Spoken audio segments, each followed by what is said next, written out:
Bien, amigos, hoy en Horas Extras que tenemos como primer invitado a nuestro amigo y colaborador, don José Enríquez, Eusebio José Enríquez, escritor, comunicador, ecologista de montaña, como él mismo se define, y pone a la disposición a los lectores su nuevo libro, Historia de la corrupción en la República Dominicana desde la colonización hasta Odebrecht, que incluye una reseña desde la colonización de Báez, Lilis y Trujillo hasta momentos actuales, como el caso de los presuntos sobornos de Odebrecht. Y esta obra contiene informaciones históricas importantes sobre escándalos de soborno desde el gobierno de Báez. El caudillo del sur, Harmon, lobista asociado a Báez, estructuró el fraude financiero colosal del siglo XIX, escándalo denunciado en Inglaterra por Méndez y Fabens, acusado de recibir presuntos sobornos de parte de la casa Harmon. Mantuvieron su impunidad y nunca fueron sometidos a la justicia en República Dominicana. José Enríquez trata de establecer una sinonimia histórica entre casos de corrupción del siglo XIX y los casos contemporáneos ocurridos en el gobierno de Trujillo, Balaguer, Jorge Blanco, Peme, Leonel, hasta los 14 presuntos sobornados por Odebrecht en República Dominicana. Ese libro forma parte de una investigación más amplia sobre la historia de corrupción hasta nuestros días. Esa reseña la escribe el amigo de Eusebio José Enríquez, don John Mello. La obra está en español y en inglés. Vamos a conversar con José Enríquez, Eusebio José Enríquez. Quiero decirle, para que no haya lapsos, que en privado nosotros le decimos Piccolo. Así es que si eso se zafa, es producto de la confianza. Desde jovencito lo conocimos, a pesar de que ya él es un hombre de edad provecta. Bien, no nos llevemos de su cara, es un baby face. Bien, señores, le damos la bienvenida a Piccolo y queremos decirle que lo vamos a dejar hablar de su libro, pero yo quiero satisfacer algo que he visto y que quiero que él nos lo justifique. Son dos cosas. Número uno, vemos que cuando hace la historia de corrupción, menciona todos los gobiernos que hemos tenido a partir de 1930. Trujillo, Balaguer, pero no habla de PRD, sino que dice Peme. ¿Cuál es la razón? Que el PRD fue un gobierno que no se podría señalar de corrupto, o que Jorge Blanco no fue del PRD. Y lo segundo es, si él considera que la difusión de un libro de este tipo, en que habla de la historia de la corrupción en República Dominicana, por suerte el título dice, y otras felonías de América, no nos expone mucho como un país corrupto, o es una verdad que deben conocerla todos en República Dominicana y en Estados Unidos, porque logró la traducción. Le damos la bienvenida a José Enríquez. Bienvenido, joven ilustre. Adelante. Muchas gracias. Cuéntenos las dos interrogantes primero y después hablamos del libro. Sí, de lo que se trata es de una investigación histórica que procura revelar los datos históricos en torno a la evolución, el origen y la evolución de los actos de corrupción en República Dominicana. Pero este segundo tomo es una versión ampliada que incluye un esbozo histórico de los escándalos de corrupción en América y principalmente en los Estados Unidos, precisamente en procura de que se tenga una percepción, una visión más amplia de actos de corrupción que lo que parecería que son del tercer mundo o del segundo mundo, en Estados Unidos también es actualmente uno de los máximos exponentes de actos de corrupción. Y ahí ampliamos, motivados principalmente porque estando en Puerto Rico, en un diplomado de agroecología y etnografía en marzo, escribí un libro, un artículo en El Vocero de Puerto Rico, un periódico de circulación nacional, sobre la corrupción en América, que incluye los casos de corrupción, escándalos de corrupción vinculados a Odebrecht en México, Enrique Peña Nieto y Felipe Calderón, acusados de uso de unos 10.5 millones de dólares. Pero también casos que quizás la gente, y no se le da difusión a través de los medios de comunicación internacionales, como por ejemplo en Puerto Rico, la gobernadora de Puerto Rico, exgobernadora Wanda Vázquez, Félix Elcano Delgado, también acusado de conspiración y soborno. Pero en los Estados Unidos no se dan a conocer los casos a través de esas grandes corporaciones mediáticas, pero sin embargo cuando tú investigas te das cuenta que es uno de los países con mayor exposición de cargos de corrupción, y ahí es cuando le doy importancia a incluir a través de una versión ampliada en un segundo tomo del libro, que lo vimos en la pantalla, un esbozo histórico desde el escándalo de Watergate, cuando Richard Nixon, usted recuerda que renunció, luego el escándalo llamado Abscan, que involucró unos 32 funcionarios públicos y 7 legisladores acusados de conspiración y sobornos en los Estados Unidos en la década del 70, fueron condenados en el 1980-81, el caso de Mónica Lewinsky, Bill Clinton, y los escándalos que han creado un precedente en la historia de los Estados Unidos y universal, que es el primer presidente acusado de corrupción, Donald Trump, y que fue sentado en el banquillo de los acusados y condenado en los Estados Unidos. Y esto, acusado por la fiscal Letitia James, con los primeros cargos cuando se le acusó de sobrevaluación de la propiedad de Mar-a-Lago en la Florida, sobrevaluada en unos 739 millones de dólares, en busca de lograr préstamos, mayores préstamos y sobrevaluación en los seguros. Pero también se crea un precedente histórico cuando el fiscal Elvin Bragg levanta una acusación de 34 cargos en contra del presidente Donald Trump, y eso lo convierte en el primer fiscal que queda en la historia de los Estados Unidos que logró la condena de un presidente en un tribunal de Estados Unidos. Y estos 34 cargos, el juez Merchant, al cual Donald Trump de forma iracunda, un hombre impetuoso con esos arranques, lo calificó como un corrupto al juez Merchant, igual a la fiscal Letitia James, y ella les respondió que él tenía acciones repetidas y persistentes de fraude. Y entonces eso crea un precedente en la historia, no solo de Estados Unidos, sino en la historia universal, porque fue acusado y condenado en un tribunal de Nueva York.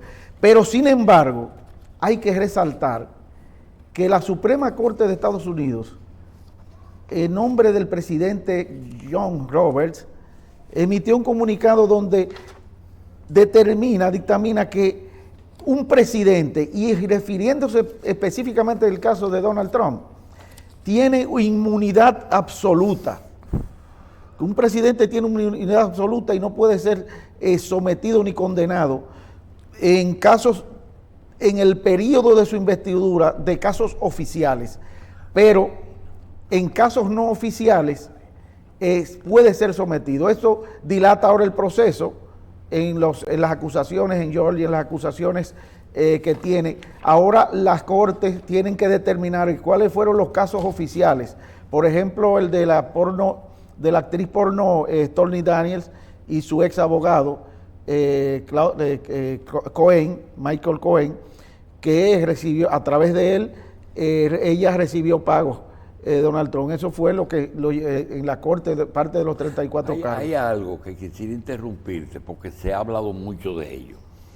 No vamos a discutir aquí si Donald Trump es o no culpable, sino plantear una visión diferente. Hay una cosa que está de moda que se llama el lawfare, que es la eliminación del político contrario a través de procesos judiciales.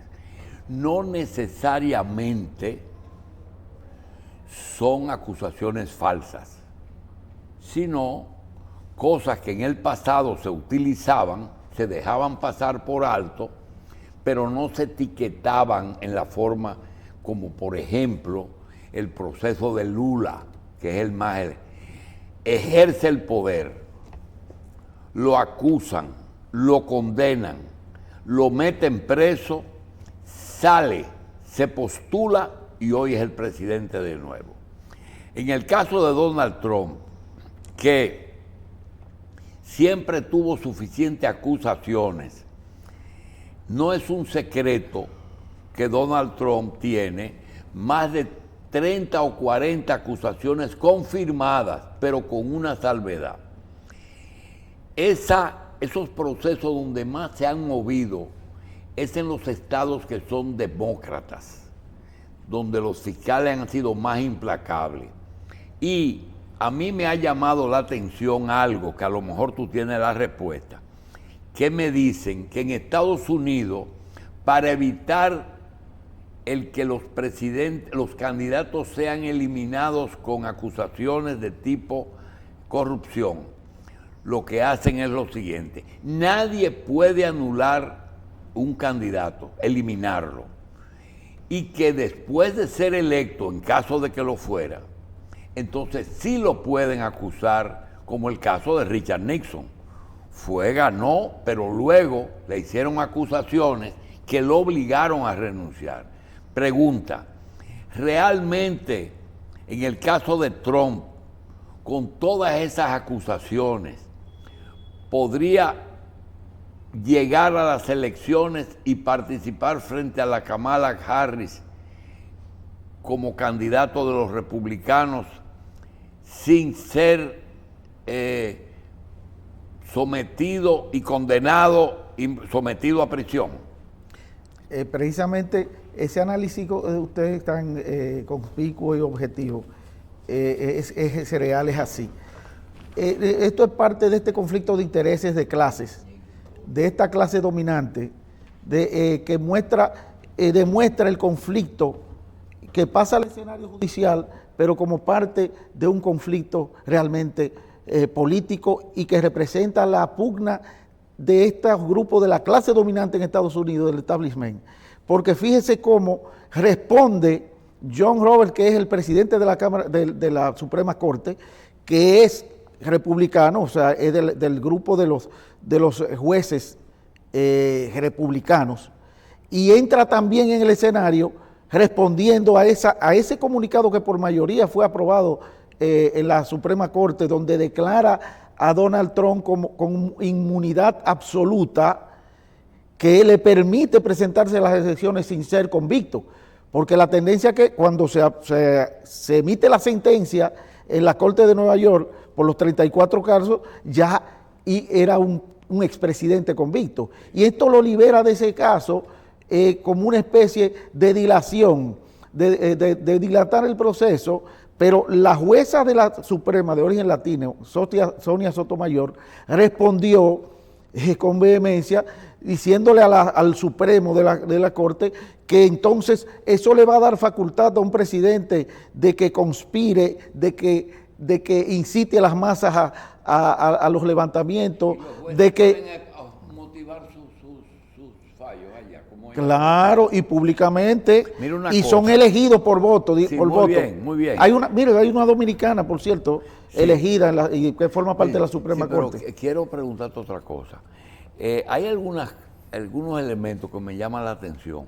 Por ejemplo, el hecho de que Estados Unidos a veces ha elegido mandatarios a pesar de acusaciones muy serias por el hecho de que el votante lo único que quiere es alguien que le mejore su situación. Por ejemplo, tú tienes la reelección de Bill Clinton, que fue reelecto después que metió debajo del escritorio una pasante. Y eso, un acto no de corrupción, de todo lo mal, de toda la falta de que un presidente no cabe en la cabeza de uno eso. En el caso de Donald Trump, tenemos que en el curso de la discusión sobre condenas estatales versus condenas federales, descargos federales que le hizo a la Suprema, tiene un caso que me llama mucho la atención, y es el hecho de que la Suprema dice, está descargado, pero una jueza dice, estamos sentando un precedente equivocado, y se lo advierte al resto de los jueces, y se publica, ¿verdad? Claro, publicado, está en el libro, las declaraciones exactas de ella, donde ella dice, entonces eso le va a dar facultad a un presidente a violar la ley en beneficio propio. Pero hay otra cosa. Palabras textuales. En medio del proceso, el supuesto contendor del presidente, que es Biden, que podría ser el candidato que compite con Trump, resulta que lo declaran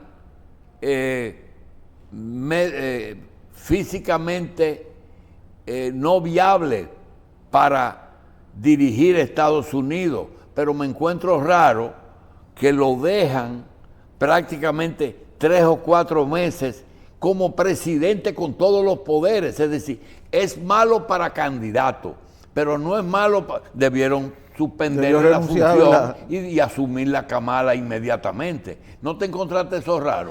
Que incluso comparativamente con el caso de Richard Nixon, que era un hombre lúcido siendo presidente, sí, este caso es más crítico, siendo Estados Unidos la potencia más grande del mundo. El de Biden. Y ante un escenario mundial de tanta delicadeza, que estamos al borde, como se lo señaló Donald Trump.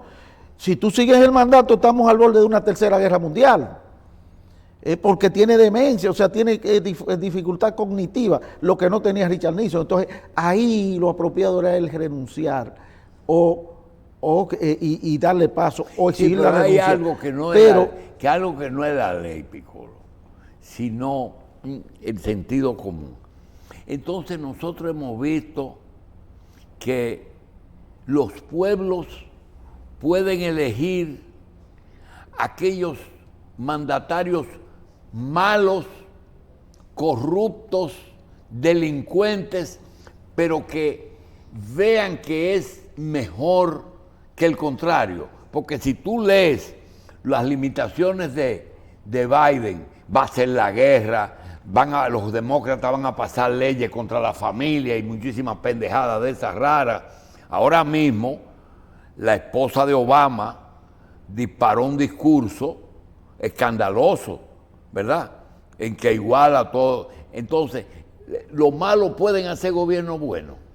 Sí, claro, en la parte de Donald Trump, por ejemplo, en cuanto a su narrativa y de su política exterior. No hizo guerra, no hizo guerra. La narrativa, o sea, se han invertido los papeles en el rol de las clases dominantes en Estados Unidos. O sea, los que eran los halcones, que los analistas le llamaban los halcones, que era el Partido Republicano, ahora son las palomas, que eran los demócratas, los que tenían el discurso de la paz, de Jimmy Carter. Lo de la guerra, que eran los halcones, que era en el caso. Y estamos ante la posibilidad de que con ese enfrentamiento desbocado, que yo digo que lo que más se parece a Hipólito Mejía en la ciencia de la hipolitología es Donald Trump. Son muy parecidos muchas veces en los repentinos y en las ocurrencias, pero que se enfrentan. Él se ha enfrentado directamente a los grupos económicamente poderosos de Estados Unidos, que son el establishment, y dirigen los lobbies. Fíjese que se ha demostrado que el presidente Biden no es más que un títere,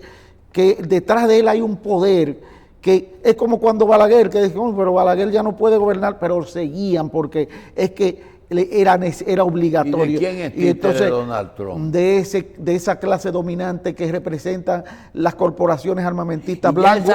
Que en un principio lo adversó en el primer periodo, hoy lo están soportando. Sí, porque se trata de beneficios económicos. Las clases no se suicidan y lo que determina en última instancia, como dicen los economistas, es lo económico. Y ahí está determinado por la Vanguard, que es la corporación armamentista más grande, y BlackRock, que tiene el problema con Zelensky. Pero eso están en contra de él. Que Zelensky le dijeron a Zelensky. La industria del armamentismo está en contra de Donald Trump. Sí, porque él lo amenazó. Porque él dice ya más de 19 trillones de dólares financiando las guerras. Recuérdate que Dick Cheney era productor y director de eso. Claro, y dice más de 19 trillones de dólares invertidos en guerras, en unas 16 guerras y financiando la de Ucrania. Y Zelensky se ha convertido en el vendedor más grande de la historia, lo dijo el mismo Trump. Cada vez que viene a la Casa Blanca se lleva 30.000 millones de dólares. Entonces, el enfrentamiento directo de él, que no ha sabido manejarlo con inteligencia, un hombre. Mira, yo no quiero, no sé si está en el libro, porque no vamos a hablar de política americana entera. Quiero preguntarte, una persona que no fue tomada muy en cuenta porque era medio oscura, tenía algunas. Sin embargo, ahora cuando la proclaman, surge de nuevo, hasta con posibilidad de un triunfo, Kamala Harris. ¿Qué pasa? ¿Es una campaña o es que ella estaba ocultando sus condiciones? Fíjese lo para que no hacerle sombra a Biden. Fíjese lo que es el poder mediático. Fíjese que Donald Trump, cuando el atentado estaba en lo último, el techo máximo, inmediatamente sale al ruedo Kamala Harris, apoyado, incluso fíjese que la señal se demuestra cuando tenían los datos de la recaudación económica por encima de la de Trump. Entonces,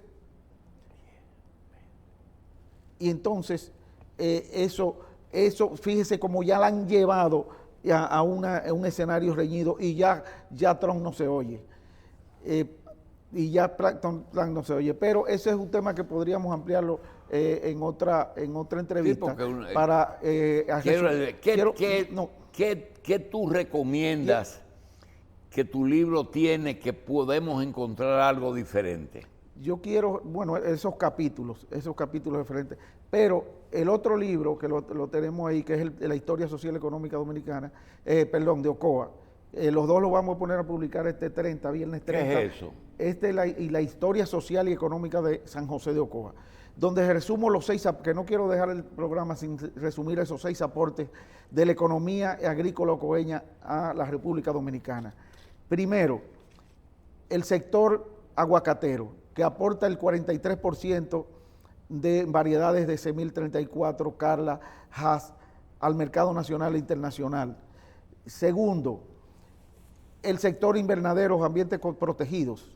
En Sabana Larga. Sí, de Rancho Arriba, Nizao, Sabana Larga, El Pinar, que aporta, ahora mismo, tiene más del 50% de estructuras del Parque Nacional de Invernaderos. O sea, existe. ¿Qué por ciento tiene? Más de un 50%. Ahora mismo, no, Ocoa, que cumple. Sí. O sea, la provincia, ¿qué por ciento tiene del parque? 5.733.000 metros cuadrados, más del 50%. Porque, más de la mitad de los invernaderos. Sí, porque ahora, según el censo del 2023 de PROBA, 2022, 2023, desde 2020, a nivel nacional hay 10.062.000 metros de construcción de invernadero, y solo Ocoa tiene 5 millones, según los últimos datos, 5.733.000 metros de invernaderos, cubanela, berenjena, pepino, pimientos morrones, tomates. Y esa es la importancia, en resumida, que yo quiero que tomen como referencia principalmente los políticos y las autoridades del sector invernadero de San José de Ocoa. Con una producción, por ejemplo, Rancho Arriba, tuvo una producción en el 2022-2023 de 7 millones de libras Mira, tú trabajaste en Ocoa en eso, y yo tengo siempre un interrogante que te juro que no le entiendo. No es que yo digo que no le entiendo, Yo he caminado por lugares donde hay invernaderos y veo muchos invernaderos en mal estado. Y oigo que hay muchos préstamos que no se han cumplido. Si el invernadero es una forma de producción que garantiza el éxito, ¿cuál es el motivo de las crisis de esos invernaderos? Precisamente quería aclarar que le hablo de metros de construcción, no necesariamente en producción y exportación. En producción y exportación ronda un 42-45% de producción, comercialización y exportación de productos agrícolas certificados.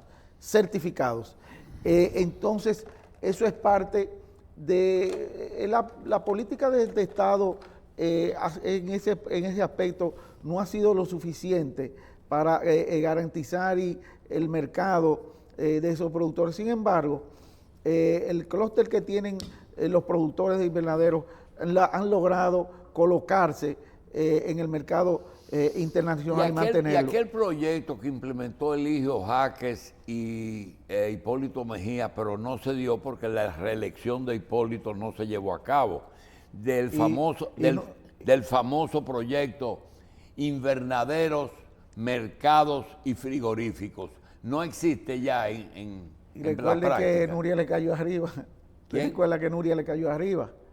Siendo quizá lo más novedoso que pudo haber hecho Hipólito Mejía, que hay que reconocerlo, es el auspicio de los invernaderos a nivel nacional.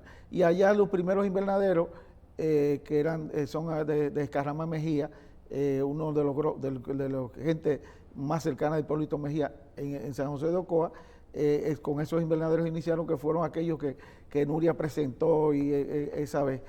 Pero eso fue novedoso. Los otros 3 aportes, de la parte de los 6 aportes de Ocoa, está el agua, que tú sabes que la madre de las aguas de Valle Nuevo Sur, Ocoa, suministra el 33% del agua a nivel nacional y el 70% del eje Valdesia, o sea, las presas Higüey Aguacate, Valdesia y el contraembalse de la María, de la Varía. Una cosa, tenemos 2 libros. El libro de la corrupción aquí y en algunos países de América, y tenemos el tema de San José de Ocoa y la producción. Yo quiero que tú me digas del libro de Ocoa, ¿qué cosa tiene que debemos conocer y reconocer que San José de Ocoa es más allá de lo que nosotros lo tenemos evaluado? Ante una crisis nacional de producción agrícola, creo que Ocoa, siendo una provincia eminentemente agrícola, con un 33-35% eminentemente agrícola, un 22% de área boscosa y forestal, que aporta, que puede, en tiempos de crisis mantienen esa estructura de producción y exportación de invernaderos que generan, por ejemplo, Rancho Arriba genera unos 25 millones de dólares. Macapi en la producción solamente Macapi, de nuestro amigo Manuel Pimentel, exportan unos 500 furgones de aguacate, generando unos 20 millones de dólares. O sea que hay que darle más importancia al sector agrícola, y eso, parte de los gestores, de las nuevas autoridades electas, es un aporte que le hago, que puede servir de referencia para que concienticen al presidente porque también está el sector café, que es histórico. El café Ocoa es un café histórico que todavía Indubán. Café tipo Ocoa. Tipo Ocoa, así le llamaron, que se inició en 1930 con Fongamundo, que Fongamundi todavía tiene su planta procesadora allá. Ahí tengo las fotos en el libro, que todavía procesan café. Indubán tiene la procesadora allá que produce 6,000 cajones de 6 kilos, 6,000 cajones de 6 kilos por hora. de café, el Caturria. Hay una cosa que no conoces por tu edad. Café tipo Coa, el café que se cultiva en Villatrina y el que se cultiva creo que en Vallejuelo de San Juan de la Maguana, tiene una particularidad. Es tan buena calidad que ocurre un fenómeno que mucha gente no entiende.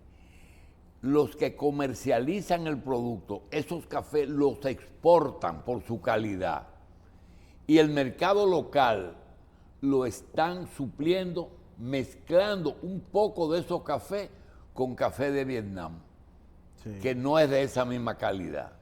Porque aquel tiene tradición en los mercados mundiales de ser un café de alta calidad, nuestro café. Claro, ¿verdad? Ahora competía hasta con Colombia y Brasil. Una vez, cuando el boom del café de Ocoa, en la bolsa, usted recuerda que la bolsa internacional se le ponía Café Ocoa. Sí. O sea, como una marca, sí, insignia de República Dominicana. Tipo Ocoa. ¿Y a qué se debe eso? A los diferentes microclimas y tipos de tierra que existen en San José de Ocoa. Bien. 16 tipos de microclimas y diferentes tipos de tierra. Se da, por ejemplo, el Caturria, que es un híbrido de catimol, el catimol, que es un híbrido de Caturria y el timol, que se da y se produce allá en Ocoa.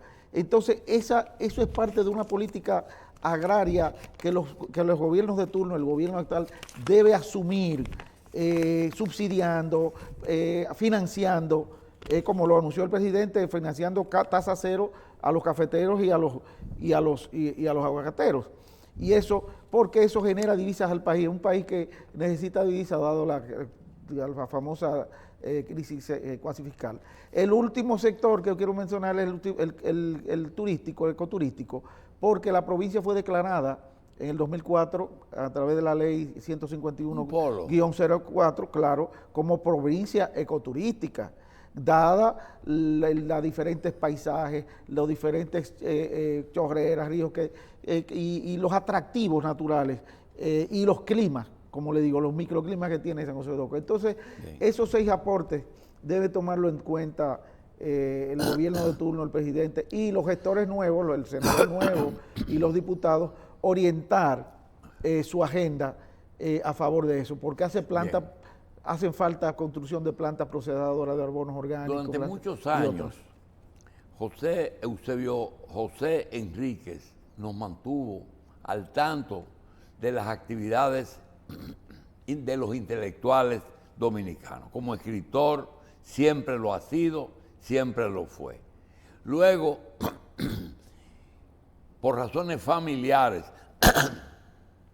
se fue a San José de Ocoa, y esto que ustedes ven es producto de un estudio, no solamente de tipo ecológico, no solamente de tipo zonas de producción, sino también de la cultura de una provincia que tiene una cultura muy especial. Hoy, por razones familiares también, José Enríquez se nos ha ido a Estados Unidos y ya tiene material suficiente para podernos hablar de nuestra famosa palabra que la estoy escuchando, la diáspora. Una palabra que parece que la inventaron. La diáspora es el fenómeno mediante los cuales los judíos se dispersaron en el mundo y algunos pueblos le llaman así a sus emigraciones. De manera que los temas con José Enrique vamos a tenerlos siempre y nos dejamos pendientes. Déjeme darle el teléfono para que llamen. Pueden llamarnos al 347-636-7018. Vamos a repetirlo al paso. 347-636-7018. 347-636-7018. 636-7018. Y gracias, doctor, porque ya en la diáspora ya estamos cerca de la Casa Blanca, ya llegamos a la mansión del alcalde Edry Adams, y gracias a la gestión a través de la Unión Internacional de Escritores, el presidente del condado, usted no sabía ese dato, es de origen dominicano, un jovencito que no tiene ni 35 años. ¿Qué es el presidente del condado de Brooklyn? Es el alcalde de Brooklyn, el condado más grande de Nueva York, del estado de Nueva York, de los 5 condados. Y autorizaron la venta de los libros y traducido al inglés para colocarlo en todas las bibliotecas de Nueva York. Y el alcalde de Adams nos invirtió a la no mansión difunda mucho nuestra corrupción. No, porque allá en Estados Unidos hay 6,000 casos de corrupción. De ellos. 6,000. O sea que a ellos dicen, no, pero allá hay poco. Señores, gracias. Muchas gracias.